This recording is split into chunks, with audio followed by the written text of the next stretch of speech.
So to begin the experiment, you need to record the make and model of each component for the uncertainty analysis in your report.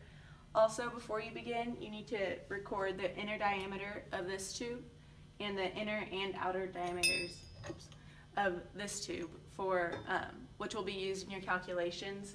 The hot water flows through the smaller tube and the cold water is flowing through the bigger tube. This controls the volumetric flow rate, or it reads the volumetric flow rate in cubic feet per minute. You will read it by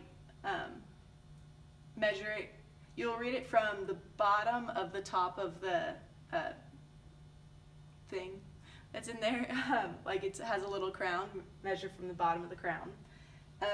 This valve controls the flow rate for the cold water. This controls the counter and parallel flows, which you can see on the stickers on the board. Each thermocouple has a number next to it, which correlates to the temperature dial right here, and that's where you'll read the temperature of the thermocouples. Okay, so to begin the experiment, you will turn on both the hot and cold water with the valves down here.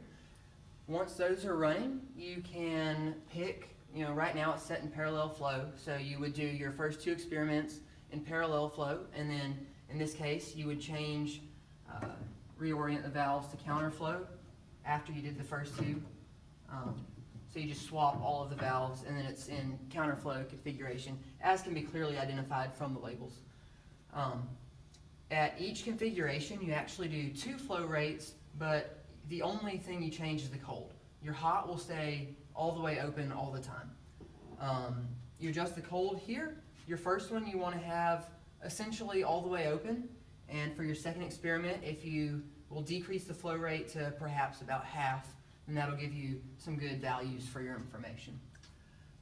As you make any changes, whether changing the configuration or changing the flow rate, you need to wait a minimum of 10 minutes for the system to reach steady state. After your 10 minutes have passed and you're ready to take temperatures, you will flip through using this dial here, and at each setting you have to wait about a minute. You can see that temperature will stabilize, and once it's stabilized at about a minute, you can record the temperature. Right now the device is in counterflow, which means that your cold water will come through this valve and enter the heat exchanger portion in this direction, loops around and comes out up here. Now in every situation, your hot water goes the same direction, which is to come through the top. Hence, it's currently in counterflow, and the cold water and the hot water enter from opposite ends of the heat exchanger.